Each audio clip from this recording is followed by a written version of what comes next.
A missão que Jesus nos confia como discípulos é tremenda. Ide, portanto, fazei discípulos de todas as nações.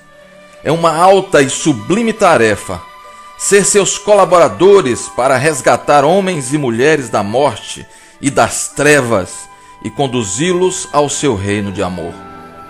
E a primeira ferramenta que o Senhor nos dá para realizar esta tarefa é o Evangelho. Paulo declara que o Evangelho é o poder de Deus para a salvação de todo aquele que crê. O Evangelho é a palavra de Deus aos homens, declarando-lhes o seu amor, convocando-os ao arrependimento e dando-lhes a grande notícia da salvação. A única pregação que forma discípulos é a pregação do Evangelho do Reino. Repita comigo. A única pregação que forma discípulos é a pregação do Evangelho do Reino. Entretanto, ao fazermos a obra de Deus, devemos ter certeza de estarmos fazendo-a de forma correta. O Senhor não nos mandou fazer qualquer trabalho, mandou-nos fazer discípulos. E é impossível fazer discípulos se não pregamos o Evangelho corretamente. Temos que pregar o Evangelho genuíno, pregado por Jesus e seus apóstolos. A semente define o fruto. Se fizermos uma comparação entre a qualidade dos discípulos da igreja em Atos e a qualidade dos discípulos modernos, veremos uma enorme diferença. Por exemplo, os discípulos em Atos tinham um compromisso absoluto com Deus. Hoje o que existe é uma grande falta de compromisso com Deus e com seu serviço. Os discípulos em Atos tinham um amor supremo a Deus, acima de seus próprios interesses, enquanto os cristãos modernos buscam a sua própria felicidade. Os discípulos em Atos tinham uma vida de santidade, enquanto os cristãos modernos vivem com embaraços e pecados constantes. Os discípulos em Atos tinham submissão total a Deus e aos irmãos, enquanto que hoje existe uma falta completa de sujeição, uma independência de Deus e dos irmãos. Os discípulos em Atos eram cheios de poder. Hoje, pouco poder e pouca graça. Os discípulos em Atos tinham uma vida intensa de oração. Hoje a vida de oração é minguada, é fraca, é pequena. Os discípulos em Atos eram intrépidos na proclamação da palavra, enquanto os cristãos modernos têm vergonha e pouco proclamam. Os discípulos em Atos davam muito fruto. Hoje o fruto é pequeno. Os discípulos em Atos tinham uma comunhão intensa. Dia a dia estavam juntos. Os cristãos modernos têm pouca disposição para estarem juntos. Os discípulos em Atos tinham um amor genuíno uns para com os outros, enquanto os cristãos de hoje têm falta de cuidado e solidão. Qual a razão de tamanha diferença? Porque os cristãos no início tinham uma vida de total renúncia e consagração ao Senhor. Porque eram tão fiéis discípulos? É possível ter cristãos como esses nos dias de hoje?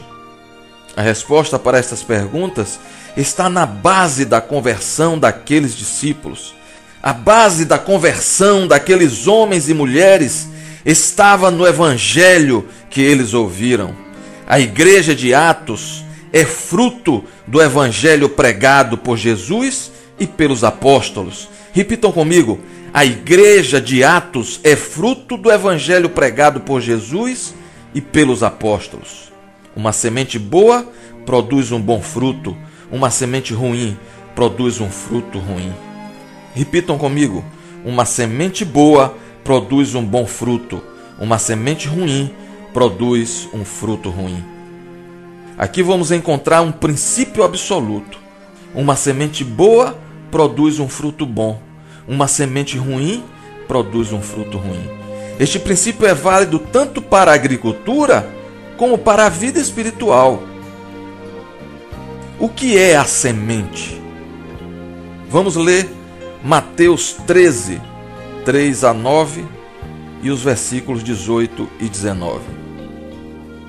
E de muitas coisas lhes falou por parábolas, e dizia: Eis que o semeador saiu a semear, e ao semear uma parte caiu à beira do caminho, e vindo as aves a comeram.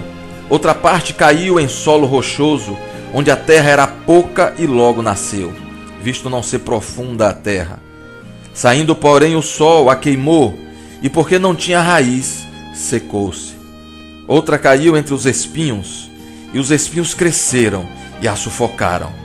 Outra, enfim, caiu em boa terra, e deu fruto, a 100, a 60 e a 30 por um. Quem tem ouvidos para ouvir, ouça.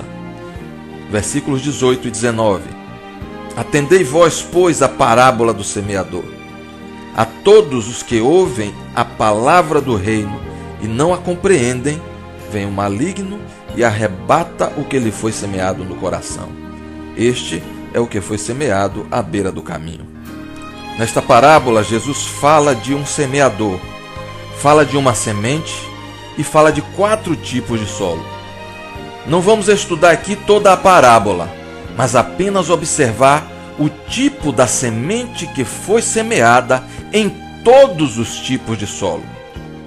Os solos são vários, mas a semente é uma só. O que é a semente segundo Jesus? A semente é a palavra. A semente é o evangelho que é pregado. Mas que palavra é semeada? O texto não fala apenas a palavra. No versículo 19 vemos que Jesus especifica qual é a palavra pregada. Ele diz: a todos os que ouvem a palavra do reino. Este é um ponto muito importante. Qual era o evangelho que Jesus pregava? Qual era a semente que Jesus semeava? A semente era a palavra do reino. Repita comigo: a semente era a palavra do reino.